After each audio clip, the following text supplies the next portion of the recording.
Welcome to part 3 of our message on temptation. My name is Brother Jairus Kephas. In our previous teaching, we called on God's children to be like the children of Beret and to always check scripture and try to understand. Always go and see what is written in relation to what you are told. It is written that God has given some people a spirit of delusion so that they believe lies. 2 Thessalonians 2:11.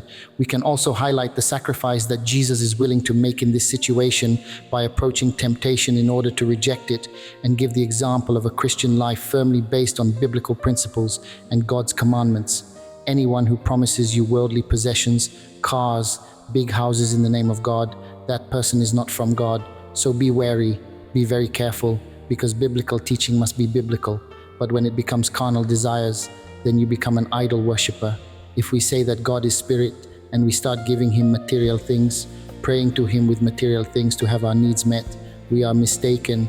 It is written in Philippians 3:19, their end is destruction, their God is their stomach, and their glory is in their shame. Their minds are set on earthly things. We cannot continue without truly seeking to understand what temptation is and what we must do to avoid falling into the sin of temptation. So what is temptation? In simpler terms, we can say that it is an experience that tests us because it opens two paths, a path to God and a path that separates us from Him. Everything that tempts attracts and creates desire, envy, and dependence. James 1:12. Blessed is the one who perseveres under trial, because when he has stood the test, he will receive the crown of life that God has promised to those who love him. Instead of lying on the floorboards for days, hoping for this or that miracle, I assure you that these are just whispers. Temptation is the testing of a person's ability to choose good over evil. Our life, therefore, consists of resisting temptation and choosing good over evil. I will give you two examples. Example 1, the temptation to deny one's faith for personal gain. A person holds a job where they are asked to participate in practices contrary to their spiritual convictions. Lying, corruption, injustice. They know that refusing could cost them their job or a promotion.